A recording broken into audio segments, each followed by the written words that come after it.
దేశంలో బ్యాంకుల దగ్గర లోన్లు తీసుకుని ఎగ్గొట్టే వాళ్ళ పేర్లు ఇవ్వమని చెప్పేసి కాంగ్రెస్ సర్కార్ ఉన్నంతకాలం అధికారంలో ఉన్నంతకాలం అడిగినా ఇవ్వలే. మోడీ సర్కార్ ఉన్నప్పుడు అడిగినా ఇవ్వలేదు. దానికి కోర్టులు సుప్రీంకోర్టులు అడ్డుపడతాయి ఇవన్నీ పేర్లతో ఆగారు. అయితే సుప్రీంకోర్టు కూడా కేంద్రం అఫిడవిట్ వేసి మోడీ సర్కార్ మేము వెల్లడిస్తామని చెప్పి మరి ఇప్పుడు ఆ పేర్లను వెల్లడించింది.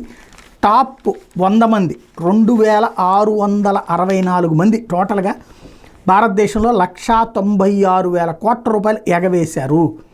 తెలిసి ఎగవేశారు, ఉద్దేశపూర్వకంగా ఎగవేశారు.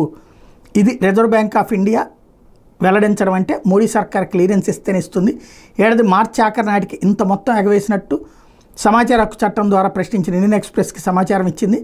వ్యక్తులతో పాటు విదేశీ రుణ గ్రహీతలను మినహాయించి ఉద్దేశపూర్వకంగా బ్యాంకులకు రుణాలు ఎగవేసిన తొలి 100 మంది కార్పొరేట్ల పేర్లని ఆర్బీఐ తెలిపింది. 2020 మార్చి ఆఖరికి 2,154 మంది 1,52,860 కోట్లను బ్యాంకులకి ఉద్దేశపూర్వకంగా ఎగవేస్తే గత 4 ఏళ్లలో అది మరింత పెరిగినట్టు ఆర్బీఐ గణాంకాలతో స్పష్టమైంది.